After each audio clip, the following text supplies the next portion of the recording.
Vous avez des petites airs de votre grand-mère là-bas, je Ah trouve. oui? Oui. Ah oui, moi je suis une Vincent, ça c'est certain. Ah. Est-ce que vous avez perdu vos droits vu que votre mari... Oui. OK. Oui. Bien, premièrement, maman les a perdus. Elle aussi. Oui, parce qu'elle était mariée avec un Canadien. Ah, c'est ça. Elle a perdu ses droits. On les a eus, nous autres, en 65. C'était important pour vous de retrouver Oui. vos droits à ce Eh moment-là. mon Dieu, oui. Oui? Oui. OK. Puis là, c'est rendu à la 3e génération. Ouais. Puis ils vont les avoir cette année. Puis comment vous étiez senti dans le temps, justement, d'avoir perdu, de ne pas avoir vos droits? Est-ce que ça vous... Bien, ça nous mettait à part. Fait que ça me faisait de la peine.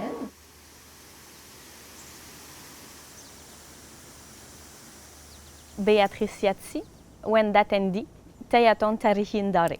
Ma grand-mère, dans le fond, c'est Rolande Meloche. Elle vient de la famille des Vincent. Elle a marié mon grand-père, qui est un Irlandais, donc elle a perdu ses droits. C'est la même chose, en fait, qui s'est produite aussi pour ma mère. À l'âge de 5 ans, on habitait dans une petite maison rose à Wendake et j'ai su qu'il fallait qu'on déménage absolument, vu que ma mère n'avait pas ses cartes. On n'est pas allé très loin, je te dirais qu'on a juste traversé la piste cyclable de l'autre côté. Sabrina Siati, Chandiawe Shiwayotukutain, Shia Wenda Tendi, Wenda Kendare. Ma grand-mère, elle a perdu ses droits suite au mariage de mon grand-père. Nécessairement, mon père ne les avait pas. Lui, il les a eus, je crois, en 1985. Puis par la suite, moi, je les ai eus en 2012. Il m'a toujours dit que j'étais Wendat, même quand on n'était pas statué. Il nous a toujours rassurés, moi puis mes frères. Il nous donnait des cours de langue. Je me posais même pas de questions, c'était sûr que j'étais Wendat.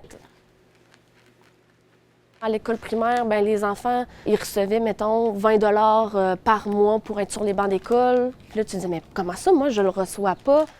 Mes amis d'école, ils disaient, ben, c'est parce que, tu sais, nous autres, on est autochtones. Puis j'étais comme, mais moi aussi, tu sais.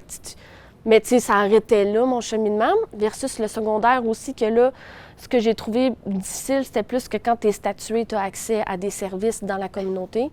Toutes les Wendat qui étaient statués pouvaient prendre l'autobus ensemble, ils partaient tous ensemble, tandis que moi et les autres jeunes qui n'étaient pas statués, on devait prendre une autre autobus.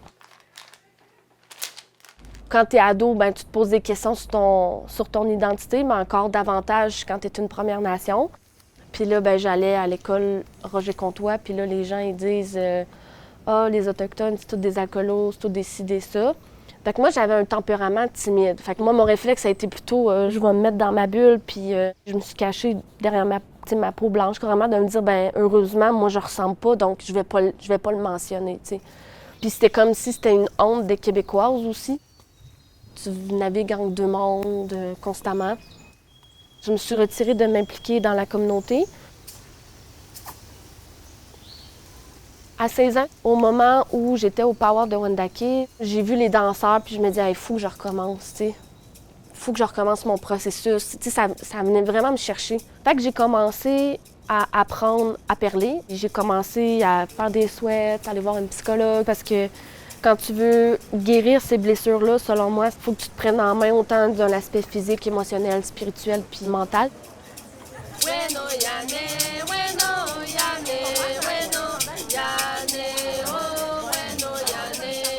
En 2020, j'ai reçu mes droits, en fait, la fameuse petite carte.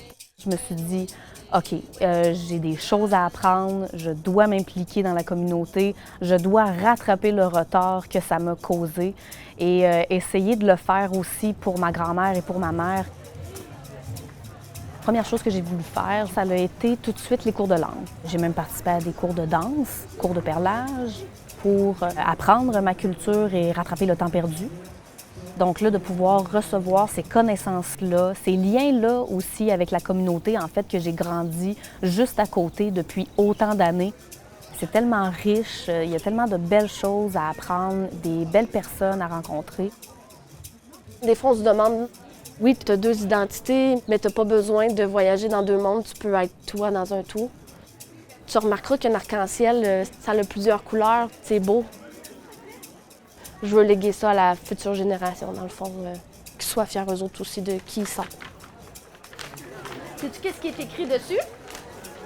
C'est écrit Wenda Tendi. Sais-tu qu'est-ce que ça veut dire? Ouais, ça veut dire je suis Wendat.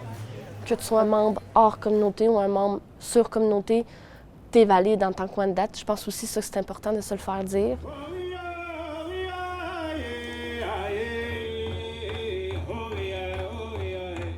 C'est pas assez parlé, cette violence-là latérale de dire ben moi je suis plus autochtone que toi. On a une histoire commune ensemble, les Wendat, puis même les Premières Nations. On a une histoire commune, puis on peut se rassembler tout le monde ensemble. Laisser tomber cette barrière-là colonisatrice de dire « moi, je suis plus qu'un autre ». Il y a des gens qui veulent réellement reconnecter puis qui veulent réellement créer une différence dans la communauté, puis accueillons-les, ces gens-là, tu sais. C'est ensemble qu'on peut guérir.